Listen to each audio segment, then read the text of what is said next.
Assalamualaikum warahmatullahi wabarakatuh. Kami dari kelompok 6 akan mempresentasikan hasil kerja dari kelompok kami, yaitu tentang studi kasus manajemen usaha tani Volkatstad Pikan Company. Next.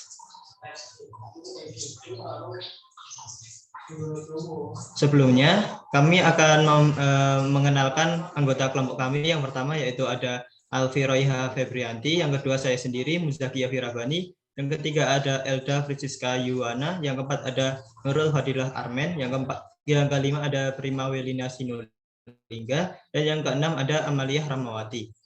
Next. Selanjutnya akan dipresentasikan oleh rekan saya. Jadi ini soal nomor 1 adalah jika Volkstad memutuskan untuk menambah peralatan pengolahan, outlet apa yang bisa digunakan Volkstad untuk memasarkan produknya.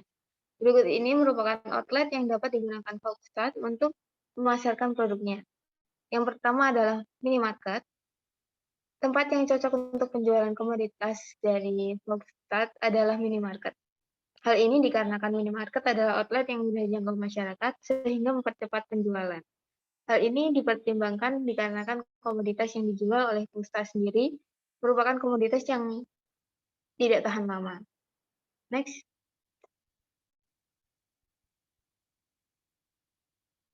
Yang kedua adalah marketplace online.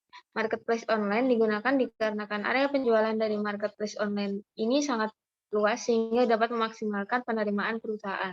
Tetapi, jangkauan dari marketplace online ini yang luas juga merupakan sebuah tantangan bagi Volkstad. Hal ini dikarenakan komoditas yang dijual oleh Volkstad adalah komoditas yang tidak tahan lama. Ini memerlukan perhatian khusus agar komoditas yang dijual dilakukan pengolahan agar penyimpanan dari komoditas yang akan dijual bisa lebih tahan lama. Yang ketiga adalah outlet instansi kerjasama dengan restoran. Melakukan kerjasama dengan restoran juga menjadi pilihan bagi Volkstad untuk melakukan penjualan produknya. Dengan melakukan kerjasama dengan restoran, distribusi yang dilakukan tidak rumit dan panjang. Hal ini dapat membuat produk yang dijual dapat lebih cepat sampai kepada klien, agar produk tetap terjaga kualitasnya pada saat diterima oleh klien. Next.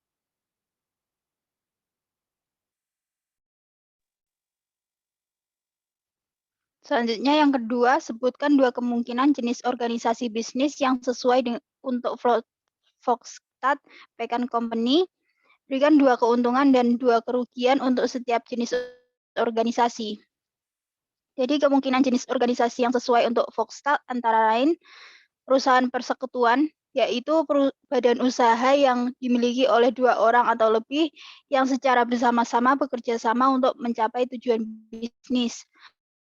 Jadi keuntungannya ada lebih banyak mengumpulkan SDM daripada perusahaan perseorangan.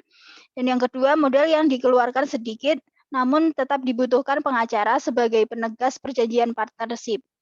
Untuk kerugian, yang pertama ada kurangnya kerjasama ketika sekutu memilih untuk meninggalkan perusahaan, dan yang kedua anggota terbatas dan kurangnya dana perusahaan. Next.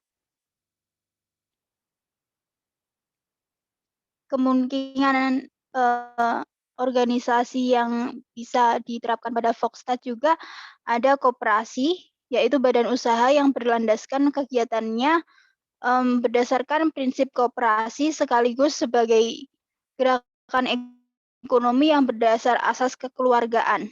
Dan keuntungannya ada pengelolaan perusahaan bertujuan untuk memenuhi kebutuhan anggota, dan yang kedua anggota koperasi berperan sebagai konsumen dan produsen. Untuk kerugian sendiri ada keterbatasan modal dan daya saing lemah. Next.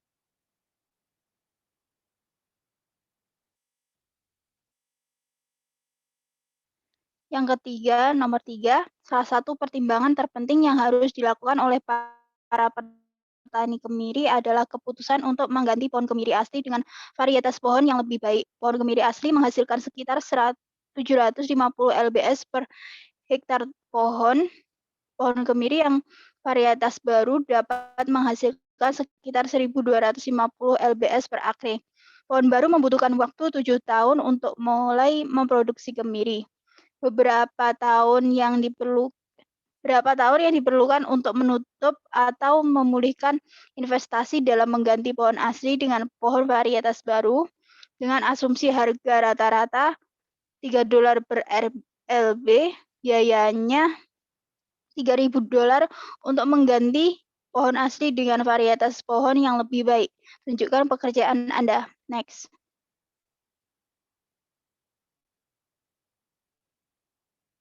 Jadi untuk soal itu diketahui kemiri asli kemiri asli berjumlah 750 lbs per hektar, kemiri varietas baru 1.250 lbs per akre atau 505,857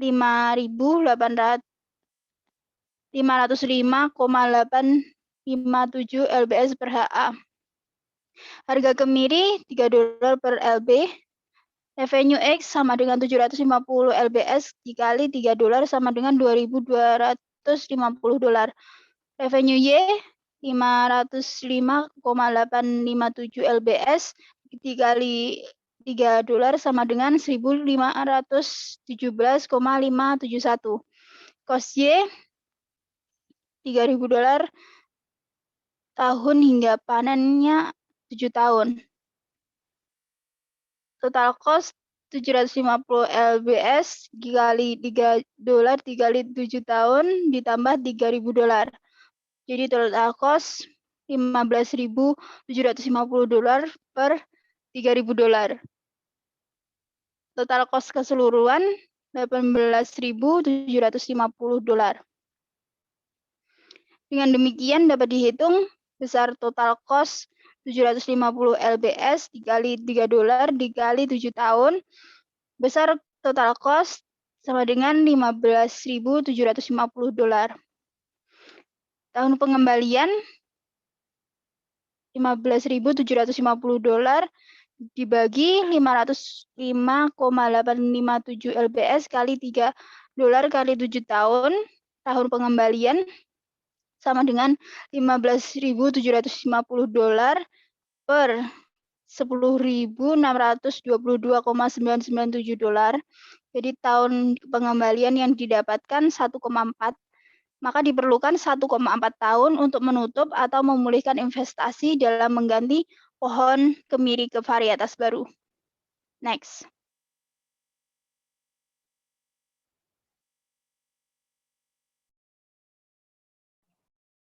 Yang keempat, yaitu bagian dari membangun bisnis yang sukses adalah mengumpulkan tim spesialis untuk memberikan pengetahuan dan saran ahli untuk membuat keputusan terbaik.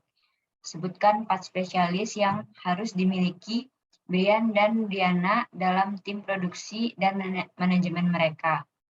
Agar tercapainya bisnis yang sukses, terdapat 4 spesialis atau keterampilan yang harus dimiliki Brian dan Brianna dalam tim produksi dan manajemen mereka, yaitu yang pertama ada memiliki pemikiran yang strategis.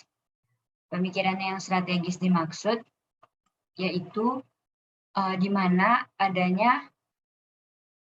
ketika adanya tim produksi dan manajemen yang tentunya harus memiliki pemikiran yang strategis. Sebab akan ada profesi tersebut harus melakukan perencanaan strategi yang matang untuk mengatur biaya dan mengelola risiko saat kegiatan produksi berproses. Yang kedua, itu ada memiliki kemampuan dan pengalaman organisasi yang baik. Adanya kemampuan dalam mengatur suatu usaha, di mana dalam usaha tersebut terdapat pekerja atau tenaga kerja yang membantu mereka dalam menjalankan usahanya. Skill dalam mengorganisasi tentu harus dimiliki Brian dan Brianna, yakni dalam mengendalikan pekerjaan para pekerja, memberitahu apa pekerjaan yang benar, sehingga para pekerja dapat melakukan pekerjaannya dengan baik dan tertata dengan rapi. Yang ketiga itu ada memiliki kemampuan komunikasi yang baik. Pekerjaan Brian dan Brianna dapat dikatakan sering bertemu dengan banyak orang atau pembeli ataupun orang yang ingin bekerja sama dengan mereka. Oleh karena itu, mereka harus memiliki kemampuan komunikasi yang baik untuk bekerja sama dan sangat penting bagi Brian dan Brianna, sebab hal tersebut dapat meyakinkan para customer yang ingin menjalin kerjasama dengan mereka. Yang terakhir itu ada memiliki kemampuan interpersonal. Kemampuan ini dapat dikatakan sangat penting bagi mereka dikarenakan dalam membangun suatu usaha tentunya mereka pasti akan menjalin hubungan dengan orang-orang banyak, baik itu pembeli maupun orang-orang yang ingin bekerja sama dengan mereka. Maka dari itu, penting bagi mereka untuk memberikan kenyamanan bagi konsumen maupun partner bisnis yang menjalin hubungan dengan mereka sendiri. Next.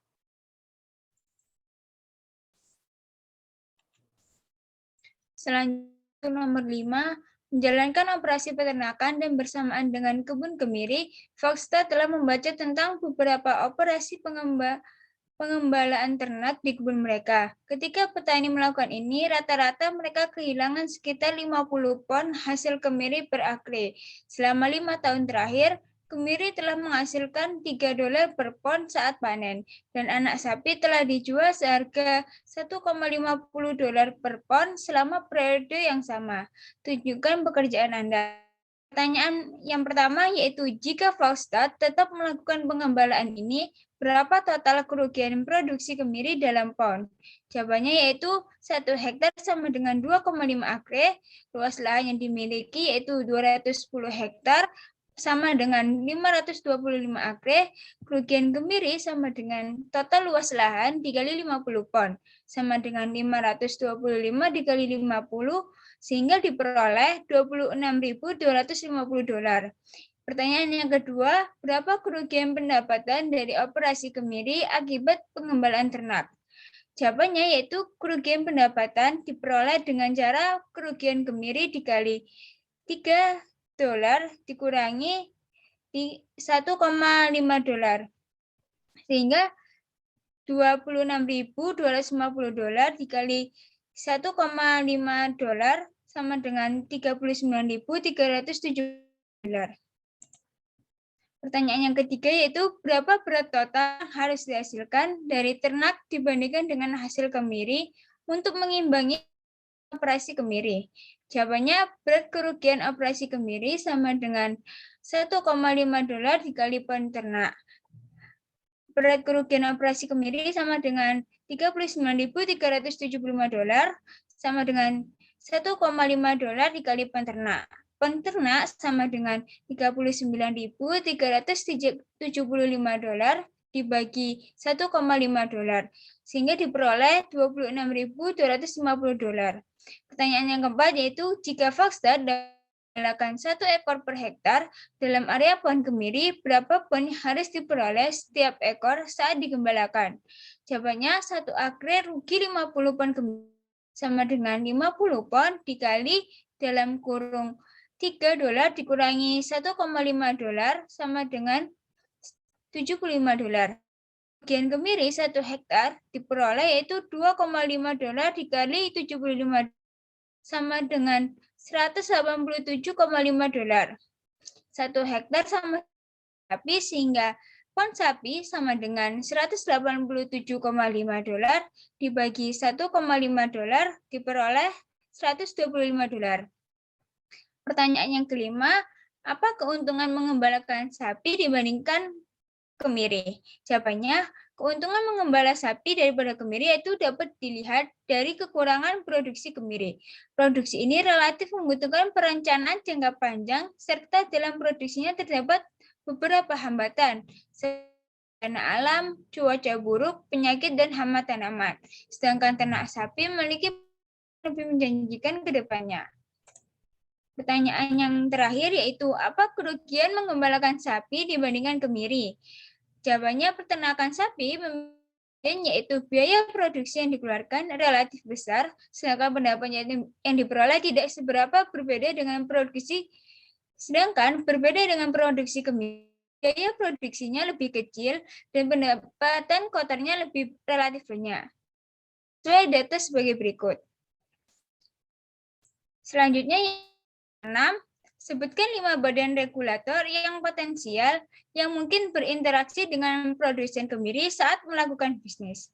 Badan regulator yang potensial produsen kemiri saat melakukan bisnis yaitu ada 5. Yang pertama, Kementerian Pertanian. Yang kedua, Pusat Sosial Ekonomi dan Kebijakan Pertanian. Yang ketiga, Badan Penelitian dan Pengembangan Pertanian. Yang keempat, FAO atau Agriculture Organization. Yang terakhir adalah Badan Ketahanan Pangan. Selanjutnya, dilanjutkan oleh teman saya. Yang ketujuh yaitu langkah awal dalam mengevaluasi perubahan dalam operasi dapat menentukan pendapatan yang diproyeksikan untuk perusahaan. Gunakan informasi di atas untuk menghitung pendapatan yang diproyeksikan.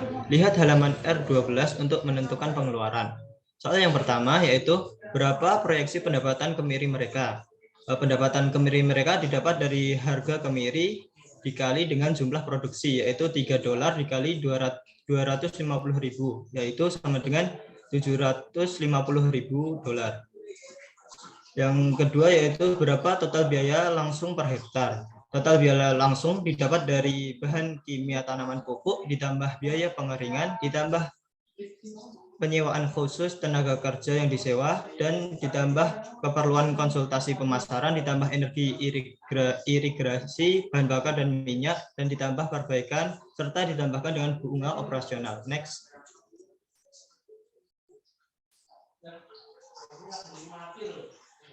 Sehingga didapatkan total biaya langsung sebesar $1.391,32. Yang ketiga yaitu berapa total biaya overhead per hektar. Total biaya overhead ini didapat dari penjumlahan antara pajak real estate ditambah asuransi pertanian, ditambah dengan iuran dan biaya profesional, ditambah dengan depresiasi mesin dan depresiasi pembangunan, sehingga total biaya overhead didapatkan sebesar $434,27. Yang keempat, ada berapa total biaya per hektarnya. Total biaya per hektar ini didapat dari penjumlahan biaya langsung ditambah biaya overhead, sehingga total biaya sebesar $1.825,59. Yang pertanyaan terakhir yaitu berapa total biaya untuk perkebunan. Total biaya perkebunan ini didapat dari total biaya dikali luas perkebunan, yaitu sebesar 1.825,59 dikali 200 hektar, sehingga total biaya perkebunan sebesar $365.118.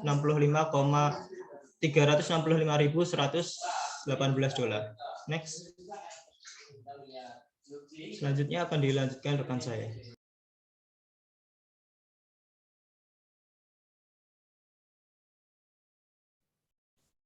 Selanjutnya, Brian dan Briana berpikir jika mereka akan melakukan investasi dalam peralatan pemrosesan, mereka akan dapat menjual kacang pecan kupas mereka seharga $10 per pon. Berapa pendapatan marginal per pon kacang pecan kupas yang akan diterima pertanian jika mereka menambahkan kapasitas pemrosesan? Dibutuhkan 2 pon pecan yang tidak dikupas sama dengan 1 pon pecan yang dikupas. Nah, jadi di sini yang diketahui total produksi pecan tidak dikupasnya itu 250.000 pon dengan harga awal $3 per pon. Harga akhirnya untuk kacang pecan yang dikupas yaitu $10 per pon. Nah, di sini 2 pon pecan tidak dikupas sama dengan 1 pon pecan kupas. Maka 250.000 pon pecan tidak dikupas sama dengan 125.000 pon pecan kupas. Nah, yang ditanya itu ada MR. Untuk mencari MR, kita mencari dulu TR awal dan TR akhir. Di sini TR awalnya diperoleh $750.000, sedangkan TR akhirnya yaitu $1.250.000. Rumus MR sendiri yaitu delta TR per delta Q. Di sini delta TR-nya yaitu diperoleh $500.000. Untuk delta Q-nya yaitu $125.000. $500.000 per $125.000 diperoleh $4. Jadi di sini MR-nya yaitu $4. Next.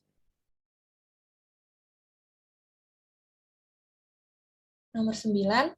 Mereka berpikir bahwa biaya variabel tambahan untuk apresiasi tenaga kerja dan operasi mesin akan menjadi $1,7 per pon kacang pecan yang dikupas. Jika pertanian berjalan ke arah ini, Volkswagen percaya bahwa mereka harus mendapatkan tambahan sebesar $1,5 per pon kacang pecan yang dikupas untuk resiko mereka dan menambahkan tenaga kerja di pihak mereka. Pertanyaannya, berapa banyak pendapatan marginal yang dapat disumbangkan untuk membayar biaya tetap? Nah, di sini jadi biaya variabel tambahannya itu sebesar $1,7 per pon kacang pecan kupas dengan harga jual $10 per pon. Tadi pendapatan totalnya diperoleh $1.250.000, sedangkan pendapatan margin yang diharapkan yaitu sebesar $1,5 per pon kacang pecan kupas. Nah, yang ditanya total pendapatan marginal yang disumbangkan untuk biaya tetap. Caranya yaitu dengan mengkalikan total produksi dengan pendapatan margin, yaitu $125.000 dikali $1,5. Diperoleh hasil $187.500.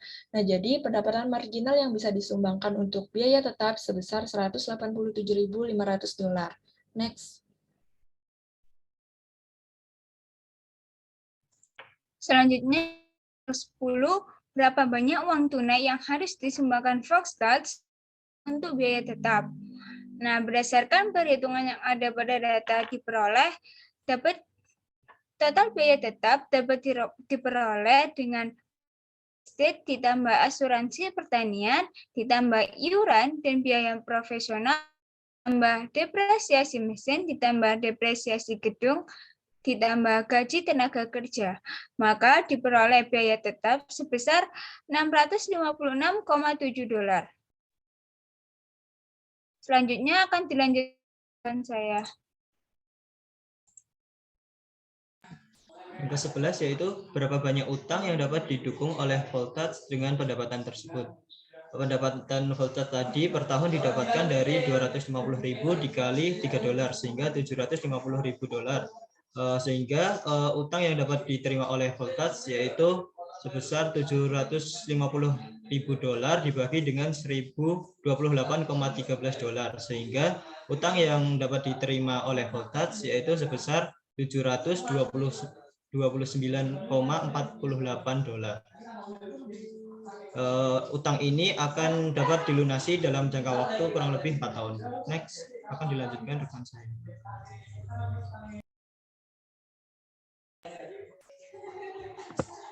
Next yaitu yang ke-12 yaitu sebutkan 4 faktor resiko yang harus dipertimbangkan oleh Voltat jika mereka melakukan ini.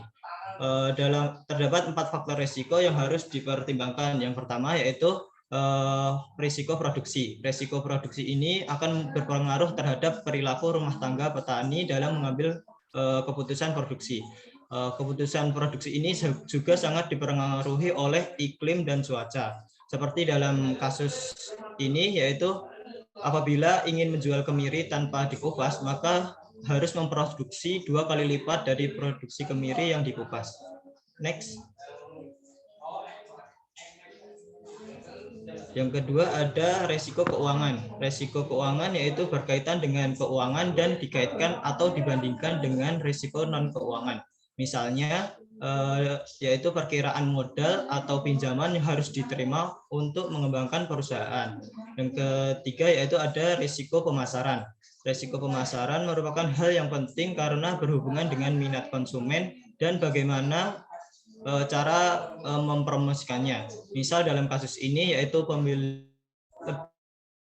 apabila pembeli lebih menyukai dengan kemiri kupas atau kemiri tanpa kupas. Minat ini terkadang juga dipengaruhi oleh harga barang yang dijual. Yang terakhir ada risiko manusia atau tenaga kerja. Risiko ini berasal dari dalam diri manusia atau bisa dengan keahliannya. Misalnya seperti kesalahan dalam prosedur, tidak kompeten, kelalaian, kelelahan, atau budaya, dan lain-lain. Next. Selanjutnya akan dilanjutkan rekan saya. Yang 13, sebutkan 4 faktor penghargaan yang harus dipertimbangkan oleh Volkstat jika mereka melakukan ini. Yang pertama ada senioritas, di mana karyawan yang telah lama bekerja di perusahaan tersebut mendapat peluang yang lebih besar dalam perkara naik jabatan. Yang kedua, program yang terdapat pada perusahaan, di mana program tersebut dapat mendorong para karyawan untuk giat bekerja dan mendapatkan berbagai prestasi di bidangnya. Yang ketiga, penawaran insentif. Dengan adanya uang insentif, maka seseorang terpicu untuk melakukan yang terbaik bagi perusahaan tempatnya bekerja. Yang terakhir ada prestasi kerja, mempengaruhi promosi jabatan di mana seseorang yang berprestasi dan melaksanakan tugasnya dengan baik, maka besar kemungkinan karyawan tersebut naik jabatan. Next. Selanjutnya akan disampaikan oleh teman saya. Nomor 14, yaitu aspek penting dari manajemen adalah memastikan bahwa semua karyawan dan orang yang mengunjungi lokasi peternakan tetap aman.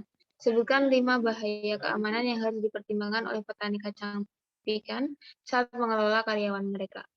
5 bahaya keamanan yang perlu dipertimbangkan oleh petani kacang pikan saat mengelola karyawan mereka adalah persentase kenaikan biaya bahan baku. Pengukuran indikator risiko pada suatu area, hal yang harus diketahui pertama kali merupakan presentasi dari kenaikan biaya bahan baku.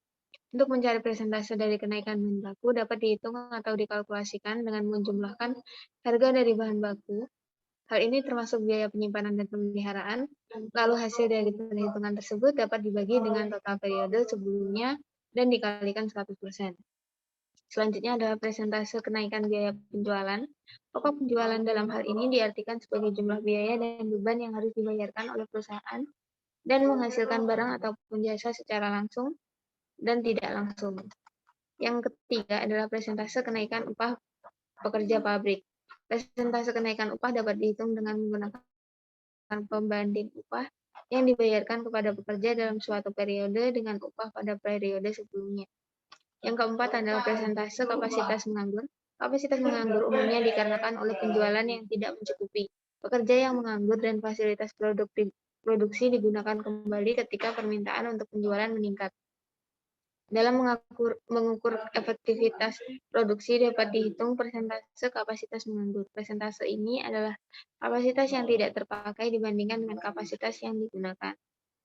Yang terakhir adalah persentase nilai investasi kapasitas cadangan. Dalam memahami efektivitas dari investasi produksi, maka kita dapat melihat persentase nilai investasi untuk kapasitas cadangan. Untuk memperoleh persentase ini dilakukan dengan membandingkan nilai moneter investasi yang dikeluarkan oleh kapasitas yang tidak terpakai dengan nilai moneter dari seluruh kapasitas. Next, yang selanjutnya akan dijelaskan oleh teman saya. Nomor 15 ada pertanyaan, sebutkan 6 kemungkinan bahaya produksi alami untuk operasi kacang pecan. Nah, di sini kemungkinan bahaya produksi alami atau yang berasal dari alam itu bisa disebabkan karena cuaca, gangguan satwa liar, gangguan hama, kesehatan pohon kemiri itu sendiri, gangguan penyakit, dan juga peristiwa alam yang berdampak negatif seperti misalnya kebakaran hutan maupun banjir dan longsor. Next.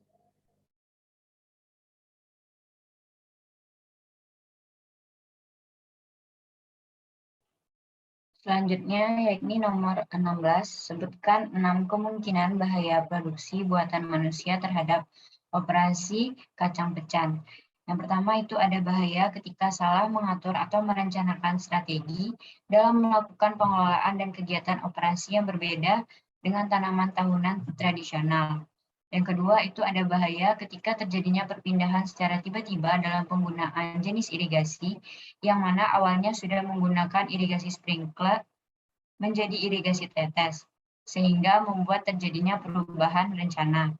Yang ketiga, itu ada bahaya ketika menentukan target yang salah dan tidak tepat sesuai dengan tujuan yang diinginkan. Yang keempat, bahaya ketika terjadi kesalahan dalam melakukan kegiatan evaluasi potensi dan biaya, serta kegiatan lapang lainnya. Yang kelima, yaitu bahaya ketika tidak adanya keinginan lagi dalam mengambil ahli operasi agar berhasilnya kegiatan operasi yang dituju. Yang keenam, bahaya ketika tidak adanya rencana masa depan dan tujuan, baik itu tujuan pada jangka pendek maupun jangka panjang, dengan baik untuk kedepannya dalam melakukan kegiatan operasi. Next, selanjutnya akan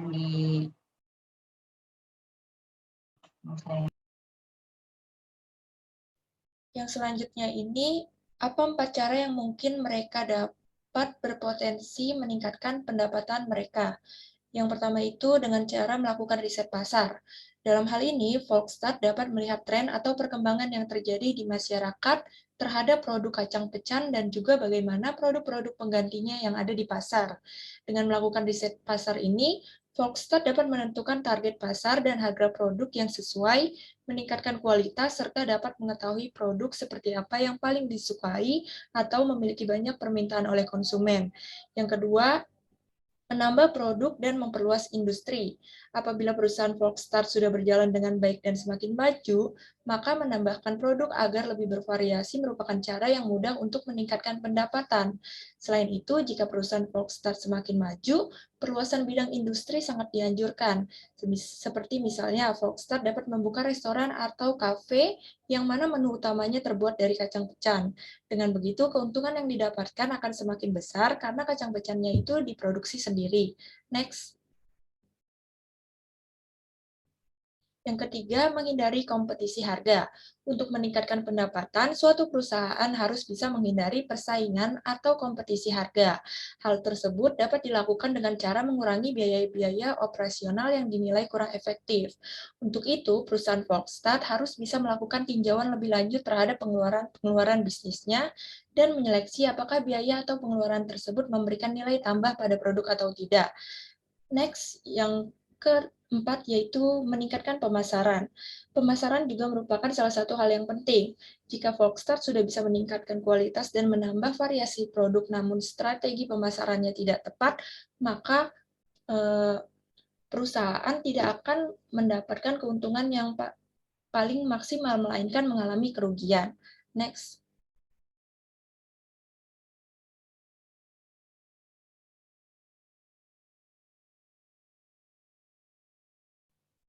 Selanjutnya akan disampaikan oleh teman saya.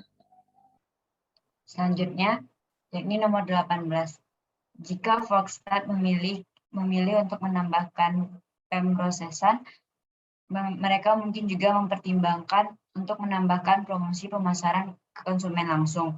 Media sosial merupakan aspek penting dalam mengembangkan basis pelanggan setia untuk usaha kecil.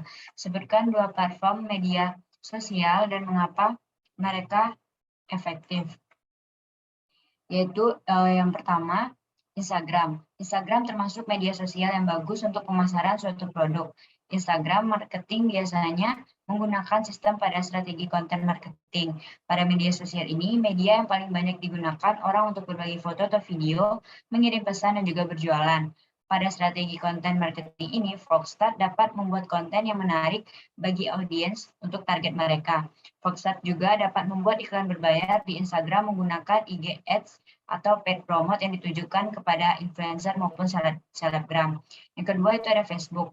Facebook termasuk media sosial yang efektif untuk mempromosikan suatu produk dan Facebook saat ini masih banyak digunakan oleh masyarakat di seluruh dunia. Untuk memasarkan produk komedi di Facebook, Volkswagen dapat membuat halaman pada Facebook. Konsumen dapat bergabung dengan grup jual beli untuk membantu mempromosikan produk Volkswagen. Facebook menawarkan layanan iklan berbayar yang dapat digunakan Volkswagen dengan Facebook Ads. Selanjutnya akan dijelaskan oleh teman saya. Nomor 19, jika mereka memilih untuk menggunakan media sosial untuk mempromosikan merek mereka, apa 2 atribut utama bisnis mereka yang dapat mereka tekankan dalam pesan media sosial mereka? Yang pertama adalah brand image. Brand image merupakan suatu persepsi terhadap merek yang direfleksikan oleh asosiasi merek dalam memori konsumen yang mengandung makna bagi konsumen. Yang kedua adalah brand loyalty. Loyalitas merek merupakan asosiasi positif yang dilampirkan konsumen pada produk atau merek tertentu. Next. Pertanyaan terakhir yaitu, jika Anda berada di tempat Volkswagen, apa yang akan Anda lakukan untuk memperluas atau meningkatkan operasi ke depan? Dalam melakukan perluasan dan peningkatan operasional terhadap 5 hal yang dapat saya lakukan, yaitu yang pertama, memperluas bidang industri, membangun banyak relasi, memperluas pangsa pasar, meningkatkan kualitas produk, dan melebarkan target pasar. Next.